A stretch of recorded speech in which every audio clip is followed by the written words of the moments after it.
नमस्कार, मैं हूं दीपक चौरसिया और आज कसम संविधान की में बात करेंगे चुनाव पर चर्चा पर। चुनाव पर चर्चा इसलिए क्योंकि 5 राज्यों के विधानसभा चुनाव चल रहे हैं। अगले ही कुछ महीनों में देश के चुनाव होने वाले हैं। क्या प्रधानमंत्री मोदी तीसरी बार बहुमत के साथ प्रधानमंत्री पद पर चुनकर आएंगे या फिर इस बार इंडिया का डंका बजेगा? लेकिन चुनाव जैसे जैसे आगे बढ़ते हैं, बहस का मौसम वैसे वैसे और रवा होता जाता है, नए नए मुद्दे आते हैं। लेकिन इस बार एक मुद्दा इन चुनाव में आ गया है, 5 राज्यों के विधानसभा चुनाव में और आने वाले समय के लोकसभा चुनाव में। वो मुद्दा क्या है? इजराइल हमास जंग का। उसको लेकर देश में अलग अलग तरह की प्रतिक्रियाएं हो रही है, क्योंकि उससे जुड़ा एक बहुत बड़ा वोट बैंक है, जिसे मुस्लिम वोट बैंक कहा जाए तो गलत नहीं होगा। इसी के लिए पूरी कवायद चल रही है और ऐसा ही कुछ हुआ केरल के मल्लपुरम में। केरल के मल्लपुरम में क्या हुआ?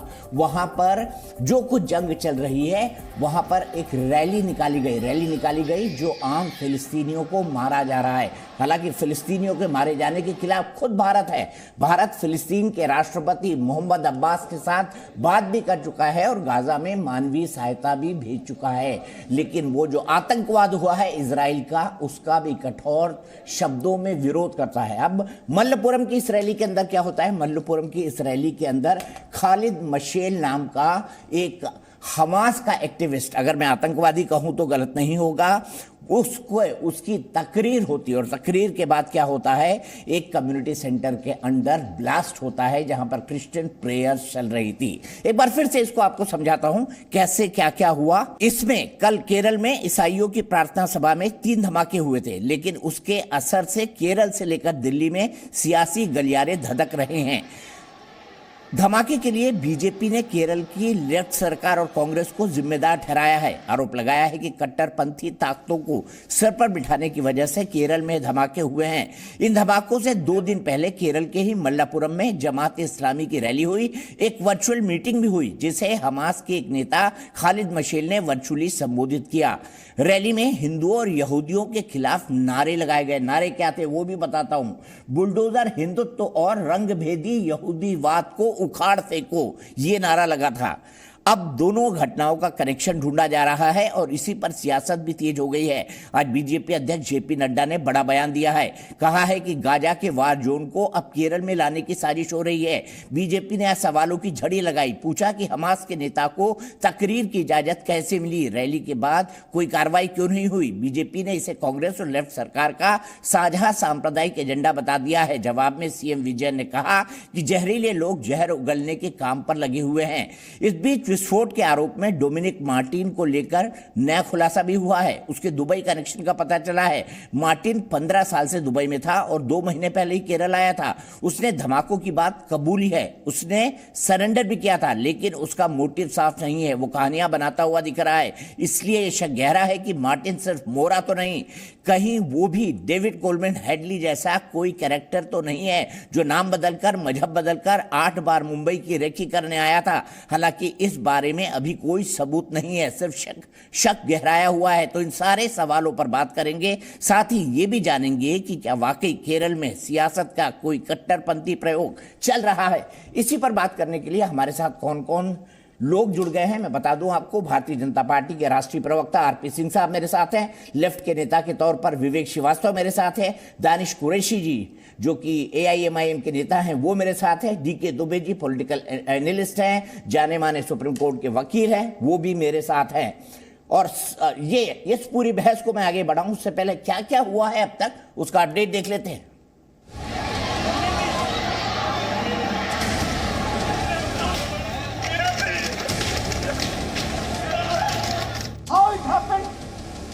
That the Calicut bomb blast is being underplayed. Why it is happening that the Calicut bomb blast things are not coming out on the surface? It is being subdued.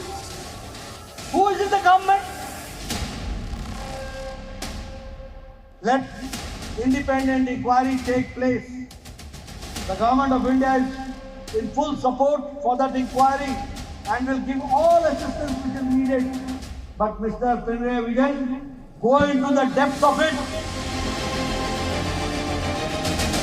ये हम सब जानते हैं कि वहाँ पर सीपीएम के पॉलिटिक्स के कारण और फिर उससे पहले कांग्रेस के पॉलिटिक्स के कारण, अपीजमेंट पॉलिटिक्स के कारण वहाँ पे एक माहौल बन गया है कि एक्सट्रीमिस्ट वहाँ पे बड़े खुश हैं।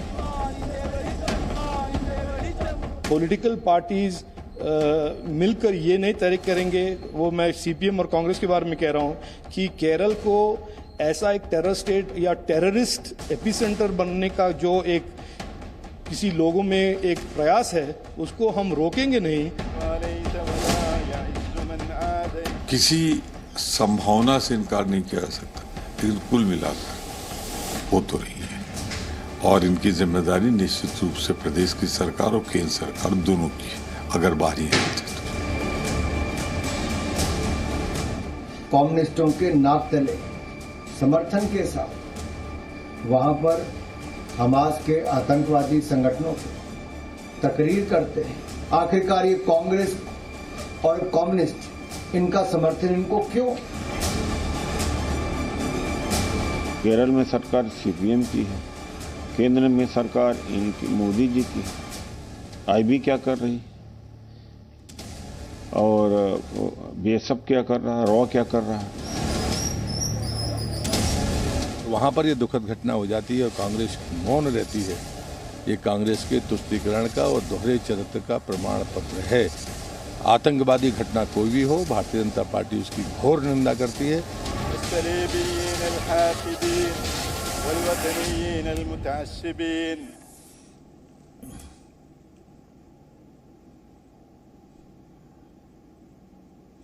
तो इसी पर तफसील से बात करेंगे। बड़ा पैनल मेरे साथ जुड़ा हुआ है। आरपी सिंह साहब भारतीय जनता पार्टी के राष्ट्रीय प्रवक्ता मेरे साथ हैं, विवेक श्रीवास्तव लेफ्ट के नेता मेरे साथ हैं। लेफ्ट वहां पर सत्ताधारी पार्टी है, इसलिए विवेक श्रीवास्तव का खास साथ होना बेहद आवश्यक है। DK Dubey ji political analyst के तौर पर हैं, राइट विंग के विचार मेरे सामने रखते हैं, और साथ ही साथ सुप्रीम कोर्ट के वकील भी हैं। दानिश कुरैशी जी नेता हैं एआईएमआईएम के, वो मेरे साथ जुड़े हुए हैं। विवेक श्रीवास्तव जी, सबसे पहले मैं आपसे जानना चाहता हूं, खालिद मशील ये हमास का एक एक्टिविस्ट, ये मल्लापुरम में वर्चुअली भाषण कैसे दे रहा था?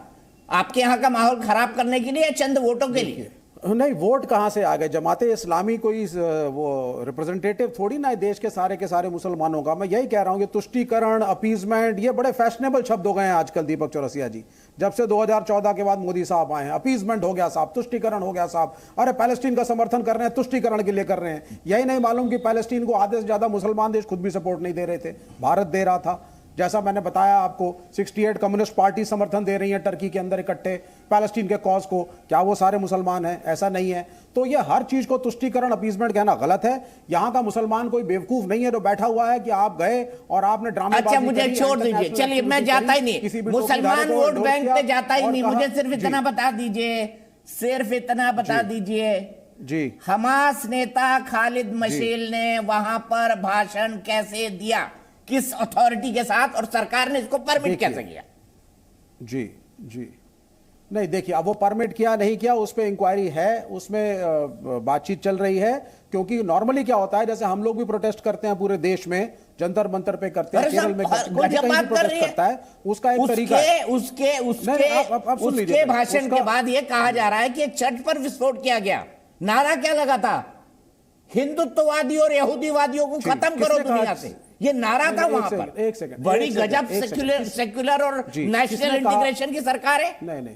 नहीं, सुन लीजिए भाई, हन्नान मौला साहब ने तो यहां तक वहां पर ये नारा लग रहा था भाई, खालिद मशील भी लगा रहे थे, वो बाकी लोग भी लगा रहे थे। को डिस्टेबलाइज करने की साजिश है, स्टेट गवर्नमेंट को डिस्टेबलाइज करने की साजिश है। हन्नान मौला साहब ने ये भी कहा, ये भी कोट कर दीजिए आप, ये भी कोट कर दीजिए कि डोमिनिक मार्टिन ने क्या कहा है। डोमिनिक मार्टिन ने कहा, I am my self a part of the जेहोवा church, लेकिन मैं सेटिस्फाइड नहीं था उसकी एंटी नेशनल एक्टिविटी से, तो मैंने किया। ये भी कोट करिए, ये भी आपको कोट कर देता हूं। 1987 के अंदर कोर्ट में मसला गया था जेहोवा चर्च को लेकर के, जब जेहोवा चर्च ने कहा था कि हम नेशनल एंथम नहीं गाना चाहते हैं, ये हमारे जेहोवा के खिलाफ जाता है। इसमें बहुत सारे क्रिश्चियन ग्रुप्स ने भी असहमति जाहिर की थी। इसके अंदर कोई फ्रेंच हिंदूवादी एलिमेंट्स भी हो सकते हैं। तो टोटलिटी में बात करिए ना, ये सारा का सारा टिकड़ा जो है आपकी साहब एक रैली, ज्ञान गणित मत करिए ना विवेक श्रीवास्तव जी, टोटलिटी की बात आपको मैं सिर्फ एक बात का जवाब डोमिनिक मार्टिन क्यों नहीं हो सकता? नहीं, डोमिनिक मार्टिन क्यों नहीं हो सकता? आप खालिद बता दीजिए। मशेल, कोई हिंदूवादी खालिद क्यों नहीं हो मशेल, सकता? आप बता दीजिए। खालिद कोई और मशेल क्रिश्चियन ने, ग्रुप मैं क्यों उस नहीं हो बात सकता? पे ये जा ही बता नहीं रहा, दीजिए। मैं ब्लॉक पे गया ही नहीं जी। खालिद मशेल जो है, क्यों? खालिद मैं मशेल गया ना, को भाषण मैंने देने चर्च के की ब्लास्ट का अनुमति बता दिया। आपकी सरकार ने किस आधार पे दी? जी। खालिद मशेल, देखिए, अरे चर्च के ब्लास्ट पे मैं अब गया वो ही नहीं हूं, मैं मीटिंग तो आपसे रैली पूछ की रहा हूं थी। खालिद मशेल को भाषण देने की अनुमति कैसे मिली केरला में? देखिए, अब आपको यह भी मैं बता देता हूं टेक्निकल तरीके से। ये जो आता है ये आता है सेंट्रल गवर्नमेंट के अंदर। अगर आप जूम के ऊपर कोई भी भाषण है, मैं टेक्निकल की बात कर रहा हूं, फिर मैं आ जाऊंगा स्टेट गवर्नमेंट पे भी, पहले पेशेंटली सुन लीजिए। क्या सेंट्रल गवर्नमेंट के अंदर आता है भाई? If on a Zoom, hello, क्या सेंट्रल गवर्नमेंट के अंदर आता है? मीटिंग करते हैं दीपक, क्या आता है सेंट्रल गवर्नमेंट के अंदर जूम मीटिंग, जो ऑन जूम मीटिंग, अगर आप एक जूम मीटिंग कर रहे हैं और कुछ ऑब्जेक्शनेबल बोल रहे हैं, ये this comes under the preview of the central government and not the state government. ये कानून पढ़ लें, और जिसको नहीं पता है वो जाकर के चेक कर ले इस चीज को। पहली चीज, फिर भी क्योंकि हमारी स्टेट गवर्नमेंट लाइन बोल देगी ना सेंट्रल गवर्नमेंट, हुआ था, तो आप कहने लगेंगे देखिए, अरे देखिए संघ के मामलों पर हमला हो गया, आप ये तुरंत बोलने लगेंगे। अरे भाई, लॉ एंड ऑर्डर सरकार का विषय है, होम मिनिस्टर से बात करिए, लेफ्ट की सरकार का विषय है लॉ एंड ऑर्डर, पढ़ लीजिए कॉन्स्टिट्यूशन। बिल्कुल है, बिल्कुल आप भी पढ़ लीजिए वन साइडेड आप मत बोलिए विवेक की बात, आप भी पढ़ लीजिए कि अगर आप इतना विवेक होने के बाद Vivek, chief minister had a talk with the home minister. अरे तो बोलने तो दीजिए सर, आप ही बोले जाएंगे तो मुझे बोलने कुछ भी बात करते हैं विवेक की बात, तो जी कुछ भी बात करते हैं।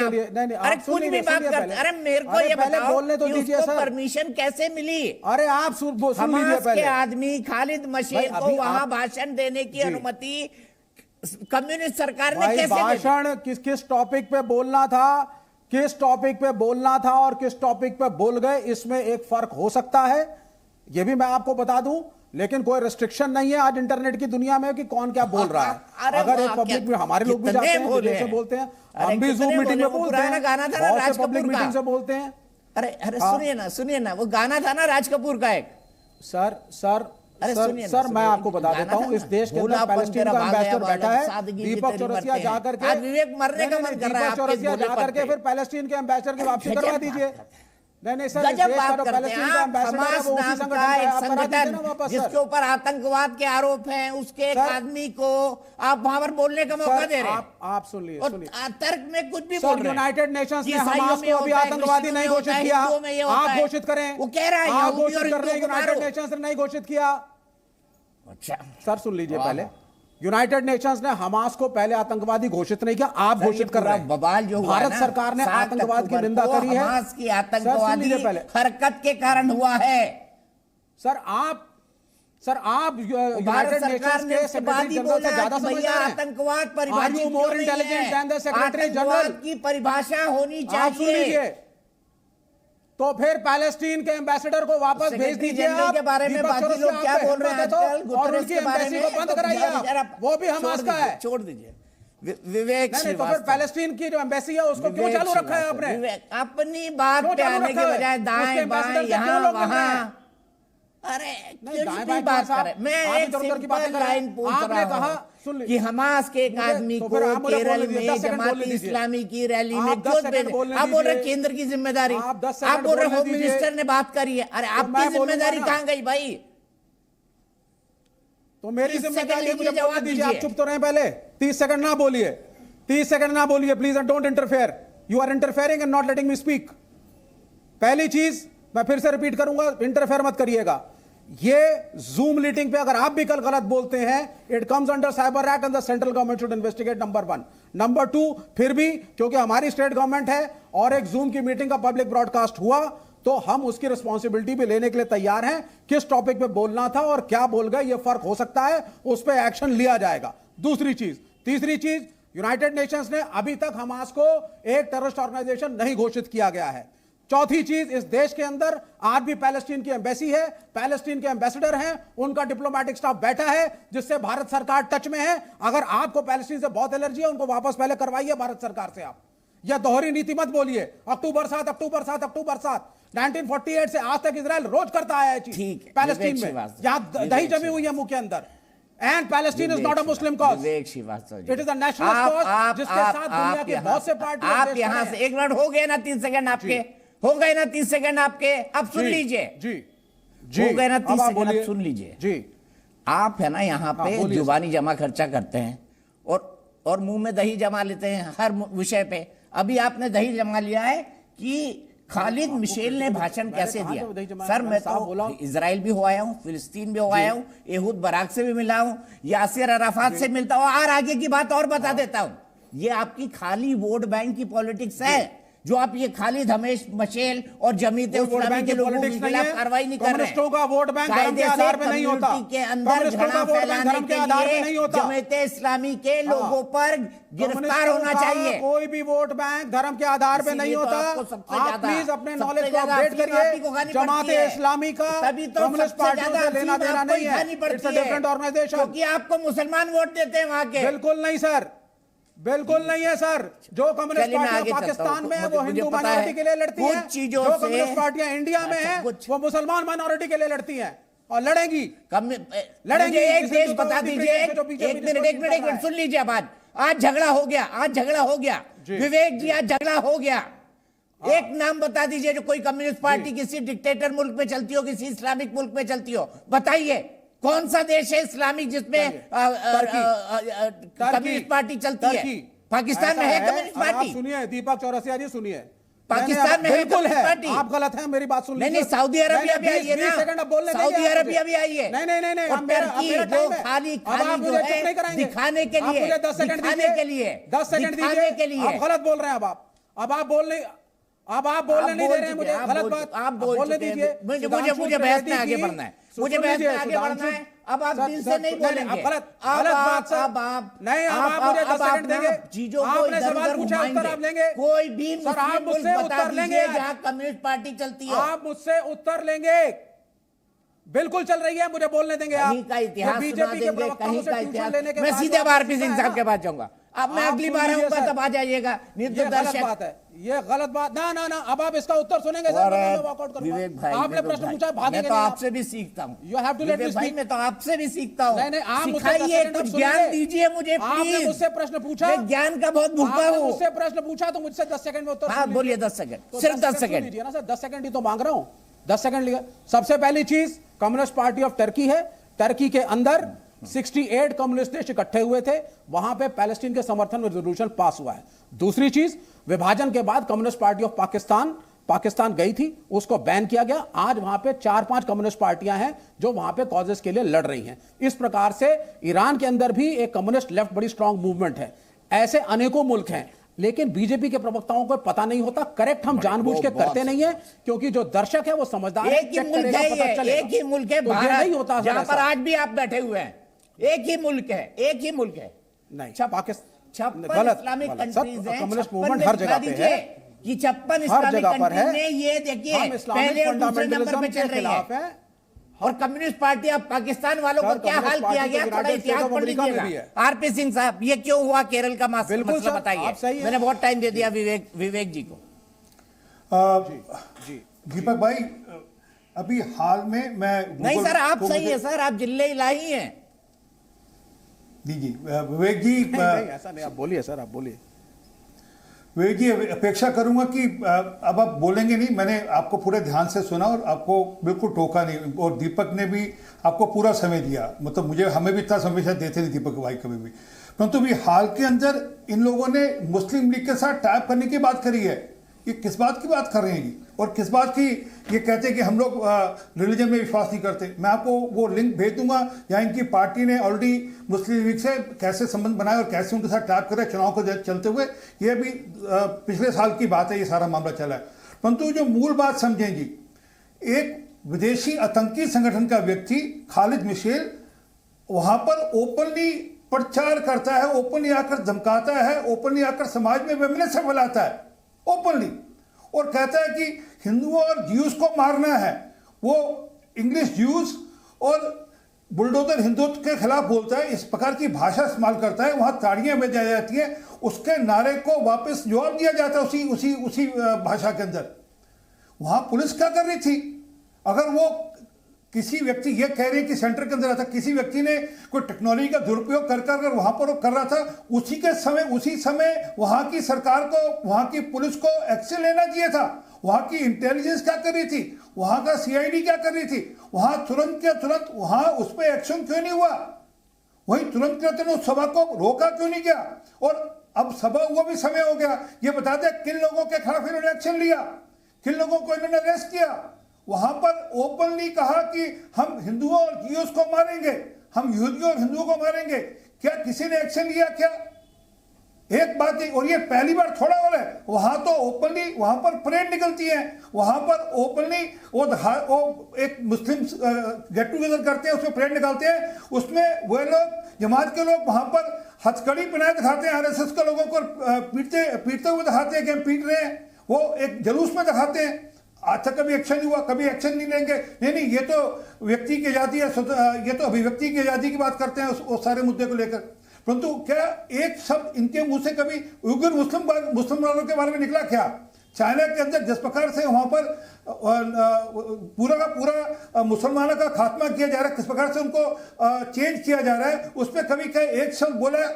वहां किस प्रकार से नस्ल खुशी हो रही है, उसके बारे में कभी एक शब्द बोलेंगे? नहीं बोलेंगे कभी भी, क्योंकि चाइना तो इनका बाप है, इनके लिए वो माता पिता के बराबर है, इनके पिता के बराबर है वो, इसलिए एक अक्षर नहीं बोलेंगे कभी भी। परंतु जो सच है, आज पूरे देश के अंदर कोई एक पार्टी भाजपा को छोड़कर कोई और पार्टी इस सारे विषय में खड़े होकर बोल भी नहीं रही कि आप हमास को कैसे अलाउ कर रहे हैं। और अभी बड़ी जोर से कह रहे थे विवेक भाई, नहीं कहा यूएन ने कहा कह दिया कि वो आतंकी संगठन है, नहीं है, कहा है उसको आतंकी संगठन घोषित किया। कृपा कर हमास का चार्टर पढ़िए, चार्टर के अंदर बड़ा स्पष्टता से लिखा हुआ है कि हमने जब हम एक जीव को खत्म करेंगे, हम ज्यूस का पूरी दुनिया से उन्मूलन करेंगे। ऐसा है ना, ये मसालेदार भाषा ना बोलें। आप रूलिंग पार्टी के प्रवक्ता हैं, थोड़ा गंभीरता से बोलिए। अब आप सुन लीजिए, यू आर सर, मैंने भी नहीं टोका, मैं तो पूरे वक्तव्य के बाद टोक रहा हूं सर आपको। Sir in the foreign policy, sir आप अमेरिका की लाइन क्यों टोक करते हैं? आपको सिर्फ अमेरिकी पूंजीवाद दिखता है। और दूसरी बात, आपने यूनाइटेड नेशंस में पैलेस्टीन का समर्थन नहीं किया क्योंकि आपके ऊपर अमेरिका का प्रेशर है। जो बाइडेन बोल देते हैं, मोदी साहब सिर झुका करके फॉलो कर लेते हैं। आपको अपना स्टैंड लेना चाहिए था, आपने नहीं लिया। या तो बोल दीजिए वाजपेयी पे आपका विश्वास नहीं था। प्रधानमंत्री से बात करिए, वो भी तो प्रधानमंत्री थे, आप ही की पार्टी थे जिन्होंने पैलेस्टीन के लिए एक स्टैंड लिया था। आपने क्यों नहीं लिया? प्लीज बीच में नहीं विवेक जी। किसी एक देश पे हमला करेंगे, वह देश जवाब नहीं देगा। मैं एक सेकंड और दूंगा, मैं सोनिया गांधी जी की चिट्ठी पढ़ रहा था। वाजपेयी के टाइम में पैलेस्टीन में किसकी सत्ता थी? अरे वाजपेयी के टाइम में पैलेस्टीन में किसकी सत्ता थी? परंतु हमास जो कर रहा है, हमास था या नहीं था तब? वो गलत है। वाजपेयी गलत थे तो बोलो वाजपेयी गलत है।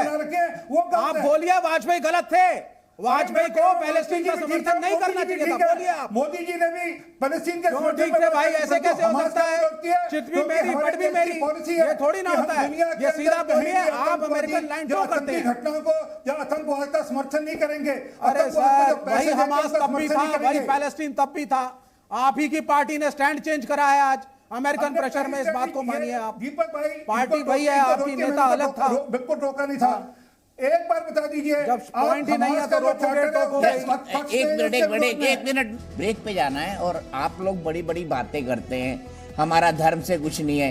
इंडियन यूनियन मुस्लिम लीग आपकी क्या इंडिया अलायंस में पार्टनर नहीं है विवेक श्रीवास्तव जी?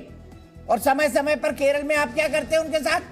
इलू मुसलमानों के नाम की पार्टी आपकी सहयोगी, और आप कहते हैं धर्म का आपकी राजनीति से कोई मतलब नहीं। केरल में एक सभा हुई, जमात इस्लामी ने कराई, हमास के एक नेता खालिद मशील ने उसमें संबोधन दिया। उसके बाद एक कम्युनिटी सेंटर में ब्लास्ट हुआ और यहां पर एक नारा भी लगा। नारा क्या लगा कि बुलडोजर हिंदुत्व, रंग भेदी यहूदीवाद को उखाड़ फेंको, ये नारा लग रहा है। हिंदुत्व को भी उखाड़ो और यहूदियों को भी उखाड़ो। और नारा कहां लग रहा है? भारत में, भारत के अंदर ये नारा लग रहा है। सीधे जानना चाहता हूं, आप तो दानिश कुरैशी खुश हो गए होंगे आज। देखिए, चलिए, हिंदुओं को खत्म करने की बात कोई तो कर रहा है, हमारे ओवैसी साहब को बच बच के बोलना पड़ता है। देखिए, सबसे बड़ी बात, आज मैं आपको देख के बड़ा खुश हुआ हूं दीपक भाई, सच बता रहा हूं, बहुत खुश हुआ। आज मैंने पहली बार आपको इतना हावी होते देखा कि सरकार के मुखालिफ एक पत्रकार कैसे बोल सकता है। वो हमने जो लेफ्ट की सरकार है उसके मुखालिफ आपको बोलते देखा। कभी हम केंद्र की सरकार को या भारतीय जनता पार्टी की दूसरी सरकारों को नहीं देखते, तो थोड़ा सा उसमें बदलाव लाने की जरूरत है। ये मेरा पर्सनल मंतव्य है आपके लिए। दूसरे नंबर पे आपने बात कही कि भाई बड़े खुश हो गए होंगे बड़े। दानिश कुरैशी जी, अगर आपने मेरे बारे में टिप्पणी करी है तो जवाब ले लीजिए। आपने मेरे बारे में टिप्पणी करी है, थोड़ा जवाब ले लीजिए। आपको जुम्मे 4 दिन हुए मेरे साथ बैठते हुए। मेरे 30 साल का करियर है, टीवी पे बहुत मिल जाएगा, ऐसा कोई नहीं है जिसको मैंने गाली नहीं दी है, इसीलिए यहाँ खड़ा हूँ। चलिए आगे बात करते हैं। तो मुझे नहीं पता होगा कि शायद आप भारतीय जनता पार्टी को देते हो या नहीं देते हो, मेरे ज्ञान में नहीं होगा। और बाकी जो लोग हैं जी के जो चाहने वाले, उनको पता होगी। बहरहाल कहने का मतलब ये है कि आपने ये कहा कि आज ये खुश हो गए होंगे, वो खुश हो गए होंगे। देखिए, सबसे पहली बात तो कि ये जो बात है, हम उस पूरी बात की मजम्मत करते हैं और मुखालिफत करते हैं जो घटना वहां की घटी है। रह गई बात बुलडोजर की, जो सिस्टम की प्रक्रिया है उसकी हम मुखालिफत करते हैं, इसमें दो राय नहीं है। लेकिन वो हमारा अपना मामला है, हमारे पास कानून में उसकी जगह है। हम राजनीतिक तौर पे जितना वाद विवाद विरोध करना है वो हम सब करेंगे, लेकिन बाहर से अगर कोई आएगा तो उसको बर्दाश्त नहीं किया जाएगा। ये बिल्कुल साफ और सुथरी बात है। अगर आप जिसको समझ में आता है, नहीं आता वो अपनी बात है। रह गई दूसरे नंबर की बात कि आपने भारतीय जनता पार्टी के जो प्रवक्ता हैं उन्होंने सवाल पूछा। मैं तो ये पूछ रहा हूँ कि मैं आज समझो 7 तारीख के बाद से मुसलसल 7 अक्टूबर के बाद से मुसलसल पूछ रहा हूँ कि देश की सरकार, मोदी जी की सरकार जो है वो हमास के खिलाफ स्टैंड क्यों नहीं ले रही, उसके खिलाफ क्यों आतंकवाद स्टैंड क्यों नहीं ले रही, उसके खिलाफ क्यों आतंकवादी वो कानून नहीं बना रही, या कब बनाएगी, उनसे पूछिए तो समझ में आएगा। अरे भारत में थोड़ा हमास काम करता है। कहां से दीपक भाई, कैसे लोग हैं ये लोग?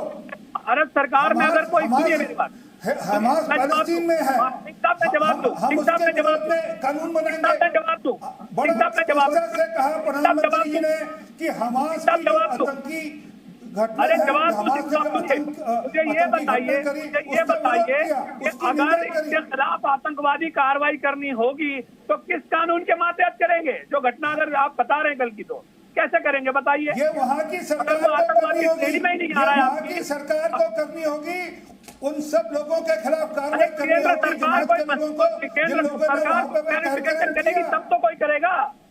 सिंह साहब, ये मेरी बात आपकी समझ में नहीं आ रही। केंद्र सरकार कैसी बात कर रहे हैं आप? मतलब आप इतने नॉन सीरियस सवाल पूछते हैं। दानिश कुरैशी जी, हिंदुस्तान में यूएपीए का एक कानून है। एक मिनट दानिश कुरैशी जी, मेरे को वैसे पता है AIMIM को पढ़ने लिखने से कोई मतलब नहीं है। मैं सिर्फ ये कहता ना चाह रहा, मैं सिर्फ ये कहना चाह रहा हूँ, मैं सिर्फ एक बात कहना चाह रहा हूँ आपको। हमास इस देश में काम करता है तो हम उसको टेररिस्ट संगठन डिक्लेयर करते हैं। हमारे देश में काम नहीं करता है तो हमारी कोई लोकस स्टैंडी नहीं बनती कि हम हमास को टेररिस्ट ऑर्गेनाइजेशन डिक्लेयर करें। और हमास के आतंकवादी ने जो किया है उसके आधार पर उसको UAPA में बुक किया जा सकता है। आप कैसी बात करते हैं? पूछिए सिंह साहब, क्यों चुप बैठे हैं? उस पे जवाब मांगिए उनसे। मैं DK नौवेदी के पास जाता हूँ, वो सुप्रीम कोर्ट के वकील है। मतलब सरकार से सवाल करने की जो आज दानिश भाई ने कबाब कम खाए हैं, आज कबाब कम खाए, कुछ गलत चलत जवाब दे रहे हैं। आज के कबाब की बातों में आज हम नहीं आएंगे। आज मैं बहुत खुश हूँ दीपक भाई, सच बता रहा हूँ। थोड़ा भटक रहे हैं। दुबे जी बता दीजिए, हमास को क्या हम कर सकते हैं और क्या हम खालिद मशेल के ऊपर कोई कार्रवाई नहीं कर सकते क्या? देखिए, दो तीन चीजें समझने की आवश्यकता रहती है, और वो ये है, जैसे हमास पर विवेक भाई ने कहा, तो हमास वहां की एक आतंकी संगठन है जिसको सपोर्ट करते हुए पैलेस्टीन में रिप्रेजेंटेशन बनाया। हमने पैलेस्टीन को वहां की 2 नेशन थ्योरी में रिकॉग्नाइज किया है, यूएनओ ने उसको रिकॉग्नाइज किया है। वो अलग बात है कि वहां आतंकी संगठन सरकार चला रहा है, इसलिए फुल फ्लैश रिकॉग्निशन नहीं हो पा रही है, जो स्टेटहुड की कंडीशंस होती हैं। इसलिए पैलेस्टीन का रिप्रेजेंटेशन भारत में हो सकता है क्योंकि पैलेस्टीन को हमने रिकॉग्नाइज किया है, लेकिन हमास को हमने रिकॉग्नाइज नहीं किया है, किसी आतंकी संगठन को रिकॉग्नाइज नहीं किया है। इसलिए अगर कोई आतंकी संगठन का कोई रिप्रेजेंटेटिव भारत में किसी भी माध्यम से कोई बात कहता है तो बात यहां पर आती है कि क्या अभी उस पर एफआईआर दर्ज हो गई है, क्योंकि घटना होने के बाद सबसे पहला कृत्य जो होता है वो होता है first information report to the police. Police उसको ये माने पहले कि नहीं ये गलत हुआ है, यहां नारे गलत लगे हैं, गलत आदमी की गलत भाषा है, तो एफआईआर दर्ज होगी। एफआईआर दर्ज करने के बाद कोई प्रक्रिया आगे शुरू होगी। जांच का विषय बात का है, पहले एफआईआर दर्ज हो। तो क्या वहां की सरकार ने एक प्राइमरी एफआईआर दर्ज की है कि ये गलत हुआ है? वो गलत मानते हैं कि नहीं मानते हैं कि वहां सब जनसभा में गलत हुआ है? दूसरी बात जहां तक आती है कि पैलेस्टीन मुस्लिम कॉज के लिए नहीं लग रहा है, तो संसार के मुस्लिम कंट्री ही मोस्टली या कम्युनिस्ट जो उनको सपोर्ट करते हैं वही क्यों टर्की में जाकर 65, 64, 66 जो भी नंबर वो बता रहे हैं वो वहां भाषणबाजी कर रहे हैं? और हमारे देश की जो कम्युनिस्ट पार्टियां हैं जो चाइना से युद्ध के समय ये कहती थी चाहे जो मजबूरी हो हमारी मांगे पूरी हो, क्या वो पैलेस्टीन में लड़ने के लिए तैयार हैं कि वो पैलेस्टीन में जाकर लड़ेंगे? और क्यों वो वहां वर्ल्ड की कम्युनिस्ट पार्टियों के साथ खड़े हैं? क्या वो भारत के स्टैंड को स्टैंड नहीं मानते? एक तरफ आप ये कह रहे हो कि पैलेस्टीन के एम्बेसडर को वापस करो, भारत सरकार निर्णय ले, दूसरी तरफ भारत सरकार जो वहां पर निर्णय ले रही है और जो बयान दे रही है ऑफिशियली उसके आप खिलाफ चले जाते हो। तो एक बात तो आपको हमको माननी पड़ेगी कि या तो हम भारत सरकार के साथ खड़े हैं, देश के साथ खड़े हैं, या फिर हम देश के विरुद्ध खड़े हैं। और अगर हम देश के विरुद्ध खड़े हैं तो मेरा स्टैंड साफ क्या है? मेरी सरकार के साथ है, मेरे देश के साथ है, या फिर भारत की शांति के साथ है या नहीं है? जनरली पाकिस्तान में कोई ऐसी एक्टिविटी होती है और हम कहते हैं कि पाकिस्तान में फला कर रहा है तो हमारे यहाँ के लोग ये कहना शुरू कर देते हैं कि साहब हम पाकिस्तान के लिए बात नहीं करते, हम पाकिस्तान से लेना देना हमारा नहीं है। दूसरी बात, भारत में जब नहीं तो फिर प्राइवेट डिफेंस जो इजराइल कर रहा है, मेरी बात सुनिए, जो इजराइल कर रहा है प्राइवेट डिफेंस में वो रिकॉग्नाइज्ड है कि नहीं? आपने 5000 मिसाइलों के साथ हमला कर दिया, वो डिफेंड नहीं कर रहा क्या? नहीं, वो डिफेंड करने का अधिकार नहीं है क्या? राइट टू, मेरी बात समझिए, टेररिस्ट ऑर्गेनाइजेशन को खत्म करने का अधिकार है कि नहीं है? अगर आप मेरी बात समझिए, आप सुनिए, नक्शा मत बताइए, मेरी बात समझिए, आप नक्शे पे बात नहीं करेंगे, नक्शा नहीं है 1948 का नक्शा, 1967 का नक्शा, 2023 का नक्शा एक ही है। आपने हमला यूनाइटेड नेशन से जो नक्शा बनाया था क्या उसके हिसाब से इजराइल है? नहीं है। रखा 5000 मिसाइलों से आपने हमला करके बच्चों को मारा है, वहां गिरफ्तार किया, बच्चों को उठाकर ले गए, उनके साथ हत्या कर रहे हैं, उनके साथ बलात्कार कर रहे हैं, और आप यूनाइटेड नेशन कि नहीं, आप यूनाइटेड नेशन जाइए। जिस समय मेरी मौत मेरे सामने खड़ी है यूनाइटेड नेशन नहीं दिखाई पड़ता, उस समय सिर्फ और सिर्फ ये दिखाई देता है कि हम कैसे डिफेंड करेंगे, हम कैसे उनको खत्म करेंगे जो लोग हमें खत्म करने पर हुए हैं। विवेक वो वही पढ़ते हैं जो वो पढ़ना चाहते हैं, बाकी के इतिहास को डिलीट कर देते हैं वो। अरे मैं बड़ा सिंपल सा कह रहा हूँ, देखिए मैं आपको 20 सेकंड दूंगा, लेकिन डीके दुबे सर एक बात सुनिए ना, एक बात सुनिए, विवेक जी के बारे में एक बात ध्यान रखिए कि वो वही पढ़ते हैं, वो वही बोलते हैं जो उनको सूट करता है, बाकी इतिहास का ज्ञान रखते ही नहीं वो, तो कंफ्यूज होने का सवाल ही नहीं उठता। अब विवेक जी ऐसा नहीं है, वो ऊपर झूठ बोलने वाली घंटी बजती है ना, जैसे आप मेरे चैनल पे आते हो वो घंटी बजनी शुरू हो जाती है भगवान के दरबार में कि देखिए विवेक शिवा तो आ गया, झूठ बोलने की घंटी बजने लगी। दीपक भाई को ये जो मर्जी कहे, मैं दीपक भाई को बेहतरीन पत्रकार हमेशा समझता हूँ, और इनफैक्ट अभी सब जो चैनलों के लोग अरे सुन लीजिए सर, सुन लीजिए, अरे थोड़ा अच्छा भी बोल लेने दीजिए मुझे, अरे मेरे आरपी सिंह सर थोड़ा अच्छा बोल लेने दीजिए। मैं दीपक को एक अच्छा पत्रकार हमेशा समझता हूँ, और सुनिए, और जब अभी सारे, अरे सुनिए तो